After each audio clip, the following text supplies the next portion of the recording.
Sir आपने चुनावी पत्र भरा, अभी क्या एजेंडा है? देखिए, हमारा एजेंडा जो मूल एजेंडा है, जो सब हिंदुस्तान में पूरी तरह से जो एजेंडा वही है, शिक्षा है, जल है, रोड है, बिजली है।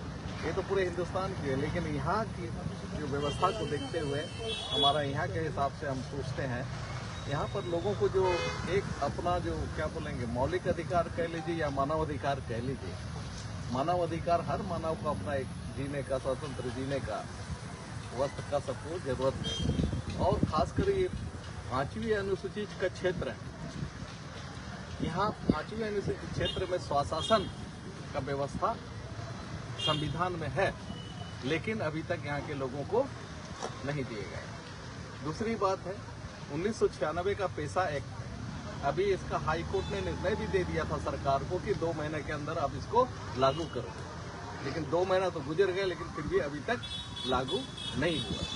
तो इन सब चीज़ों को देखने से पता चलता है कि यहाँ के लोगों के प्रति यहाँ कोई भी राजनीतिक दल या नेताओं का कोई संवेदना नहीं, जिसके कारण से हम इन लक्ष्यों को लेते हुए आगे बढ़ रहे हैं। इस चुनाव में क्या क्या चुनौती को देख रहे हैं आप?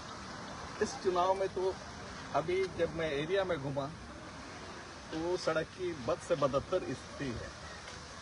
दूसरी बात जो लोकल में मैं देखता हूँ, हमारे जो गरीब आदिवासी वंचित लोगों को वो बहुत सारा चीज़ नहीं मांगते। आधार कार्ड नहीं बनता है, पैन कार्ड नहीं बनता है, जाति सर्टिफिकेट नहीं बनता है, और जो भी राशन कार्ड नहीं बनता। और अगर वो सरकार तो घोषणा कर देती है हमारा ये है वो है, हम ये दे रहे हैं वो दे रहे हैं, लेकिन शर्त लगा देती है आपका आधार कार्ड होना चाहिए, आपका बर्थ सर्टिफिकेट होना चाहिए, डेथ सर्टिफिकेट होना चाहिए, वो है ही नहीं। आप जब कोई नीति बनाते हैं तो वहाँ के परिवेश को देखना चाहिए कि हम कितने एडवांस में हैं। हम कंप्यूटर युग में दिल्ली के या शहरों के हिसाब से हम बनाए डेथ सर्टिफिकेट पर। मैं तो खुद जानता हूँ, मेरा बर्थ सर्टिफिकेट ही जाके मास्टर ने अंदाज लिखा है जो आज मैं उसको झेल रहा हूँ। मैं अक्टूबर में पैदा हुआ हूँ, लेकिन उन्होंने लिखा 10 जनवरी। अनपढ़ माँ बाप, मैं खुद, आज भी वही हाल है। किसी को देखिए, उसको जो भी सरकार की जो स्कीम चलती है इन सर्टिफिकेटों के कारण से नहीं मिल पाता है। और वो जब कहीं जाते हैं वहाँ भी डांट के भगा दिया जाता है, या तो लोग जानते हैं जा नहीं पाते हैं, और जाते हैं तो किसको बोले। ये समस्या है जो परिस्थिति क्या बोले आपको, जमीनी स्तर का ये जो प्रॉब्लम है। आप जमीनी स्तर का प्रॉब्लम नहीं बनाएंगे और सिर्फ ऑफिस में बैठ के ही नीति बनाएंगे तो वो आपका सक्सेस नहीं होता है।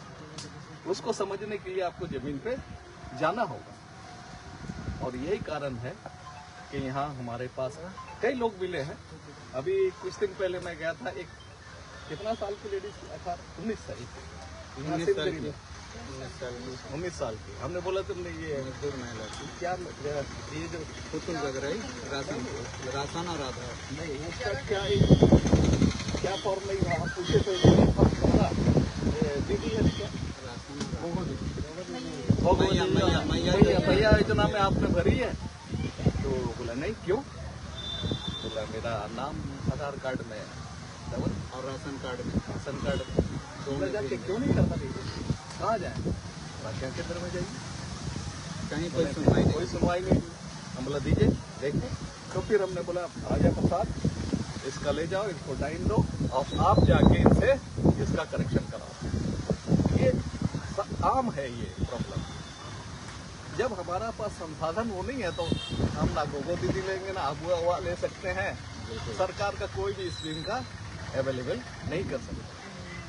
तो इसको करने के लिए हमारा क्या है, 5वीं अनुसूची जो बोलता है कि पहले हमारे यहाँ मुंडा गांव का लिख देता था, उसको मानना चाहिए।